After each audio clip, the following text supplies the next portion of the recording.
प्यारे विद्यार्थियों, कुछ ऐसे प्रश्न हैं जो आपके पेपर के लिए बहुत बहुत लाभदायक हो सकते हैं और इतने महत्वपूर्ण प्रश्न हैं कि बहुत बार पेपर में आ तो चुके हैं, थोड़ा सा घुमा फिरा के आ जाते हैं पहुंचा सको।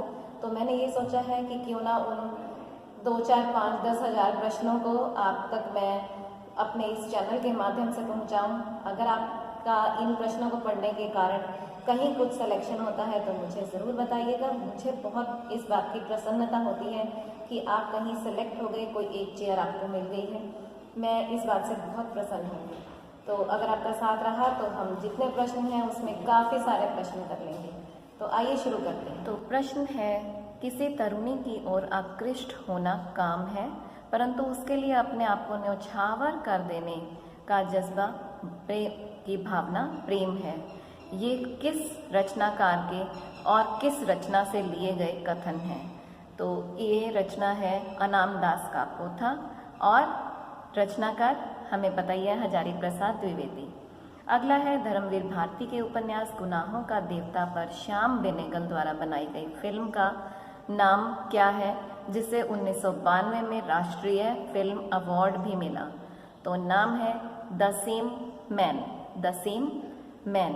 धर्मवीर भारती जी ने 1960 में एक ऐसी ऐतिहासिक प्रसिद्ध पत्रिका के प्रधान संपादक के रूप में कार्य किया कि उनका नाम बहुत हो गया, उनको बहुत तो उसमें प्रशंसा भी मिली।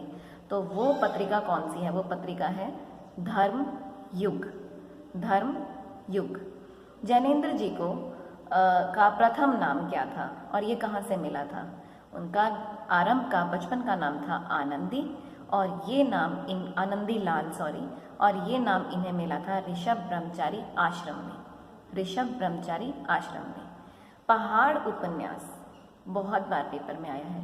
पहाड़ उपन्यास किसने लिखा? ये लिखा निलय उपाध्याय जी ने, और जो कि लिखा गया है दशरथ मांझी पर। निलय उपाध्याय जी ने पहाड़ उपन्यास लिखा जो दशरथ मांझी पर लिखा गया है। हिंदी सेवा हेतु हजारी प्रसाद द्विवेदी जी को कौन सा पुरस्कार मिला?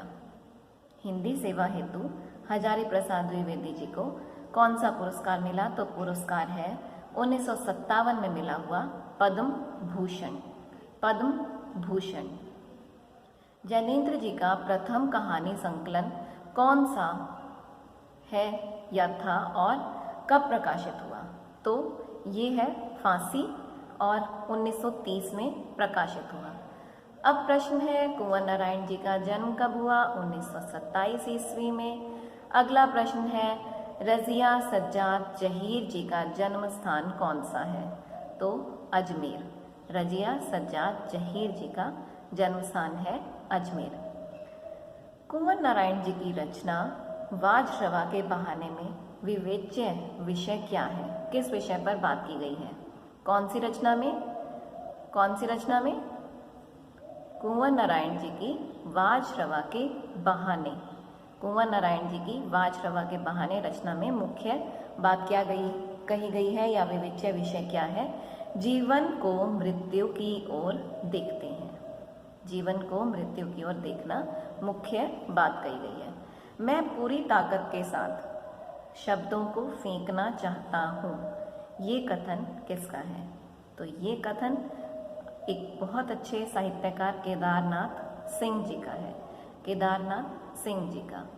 अगला प्रश्न है बिहारी सतसई के प्रेरणा ग्रंथ कौन से हैं? बिहारी सतसई के प्रेरणा ग्रंथ कौन से हैं? गाथा सप्तशती, आर्या सप्तशती, अमरूक शतक। ये 3 मुख्य प्रेरणा ग्रंथ हैं बिहारी सतसई के। सगुण सुमेरु प्रगट देखियत, तुम त्रिन की ओट दुरावत। कथन पंक्ति किसकी है? सगुण सुमेरु देखियत तुम त्रिन की ओट दुरावत। ये कथन है सूरदास जी का। यहाँ से याद कर लीजिए, स से सगुण सुमेरु मैंने इतना ही किया था और उसके बाद जब पढ़ने को मिला तो फिर तो पता चल ही गया कि सूरदास जी का है। तो अच्छा, अगला है जोरी लाई रकत कै लेई। जोरी लाई रकत कै लेई किसकी पंक्ति है? तो ये है जायसी जी की। अच्छा, जैसे हमने जैनेन्द्र जी का प्रथम कहानी संकलन 1930 में फांसी पढ़ा, उसी तरह से जो धर्मवीर भारती जी हैं उनका प्रथम काव्य संग्रह कौन सा है? वो है ठंडा लोहा। धर्मवीर भारती जी का प्रथम काव्य संग्रह ठंडा लोहा।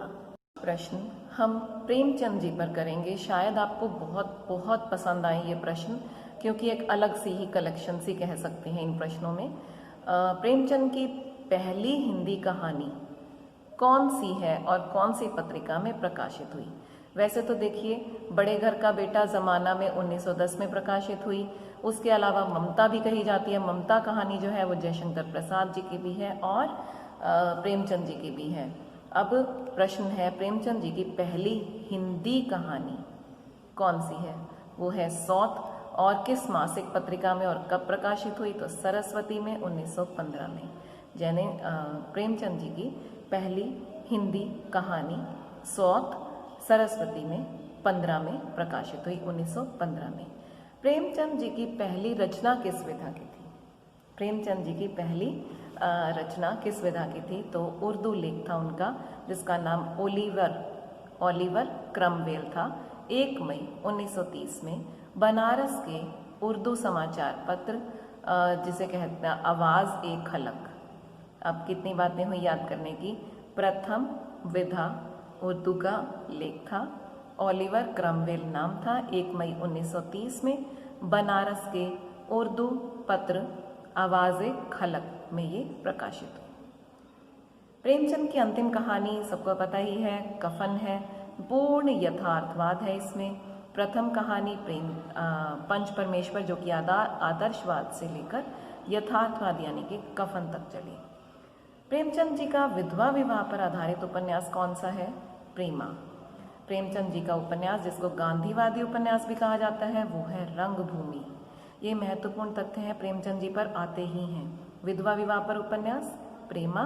पुनर्जन्म पर उपन्यास लिखा गया जो, वो कायाकल्प, और जिसमें स्त्रियों की दशा को बहुत अच्छे से दिखाया गया है, महिलाओं की दुर्दशा को दिखाया गया है, वो है सेवा सदन। ठीक है। प्रेमचंद जी का वो उपन्यास कौन सा है जिसे गांधीवादी उपन्यास भी कहते हैं? वो है रंगभूमि।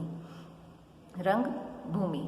प्रेमचंद जी का पहला उपन्यास कौन सा है? वो है असरारे मुआविद। असरारे मुआविद उर्फ देवस्थान रहस्य। देवस्थान रहस्य उसका हिंदी में अनुवाद किया गया। असरारे मुआविद विद उर्फ देवस्थान रहस्य कहा जाता है। ये 8 अक्टूबर 1903 में धारावाहिक के रूप में, जैसे सीरियल आते हैं उस तरह से धारावाहिक के रूप में प्रकाशित हुआ। उर्दू पत्रिका आवाज़ ए खलक। आवाज़ ए खलक से या कुछ याद आया आपको? आवाज़ ए खलक से आपको याद आया होगा ओलिवर क्रमवेल। 1 मई 1903। देखिए, 1 मई 1903 में पहला इन्होंने अपनी रचना उर्दू लेख प्रकाशित करवाया, और 1903 में ही कौन से 8 अक्टूबर, 1 मई से 8 अक्टूबर तक इन्होंने एक उपन्यास भी लिख दिया, देवस्थान असरारे मुआविद उर्फ देवस्थान रहस्य, जो कि उसी पत्रिका जो कि बनारस से छपती थी में आवाज़े खलक में प्रकाशित करवाया धारावाहिक के रूप में।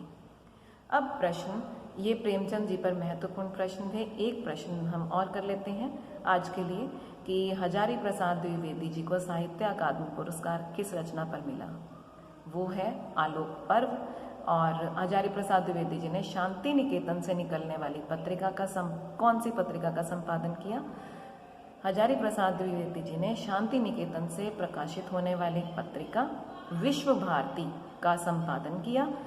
इसी में आपको निराला जी के पर भी एक मैं बात बताना चाहूँगी कि निराला जी ने भी रामकृष्ण से निकलने वाली समन्वय पत्रिका का संपादन किया था। आज के लिए इतना ही। और अगर आपको इस तरह के प्रश्न आपको अच्छे लगे और इस तरीके से करवाना आपको अच्छा लगा, तो प्लीज़ मुझे ज़रूर कमेंट करना। आपके कमेंट के बाद ही मेरे पास ऐसे बहुत से प्रश्न हैं जो मैंने खुद अपने माइंड में और कहीं ना कहीं किसी कॉपी में अजीब तरीके से लिखे हुए हैं, जो कि कोई भी कंपटीशन एग्ज़ाम आने से पहले मैं स्टूडेंट्स को करवाने की कोशिश करती हूँ। अगर आपको अच्छे लगे तो हम हर दूसरे तीसरे दिन में या फिर प्रतिदिन इस तरह के प्रश्न कर सकते हैं। तो आज के लिए इतना ही। धन्यवाद।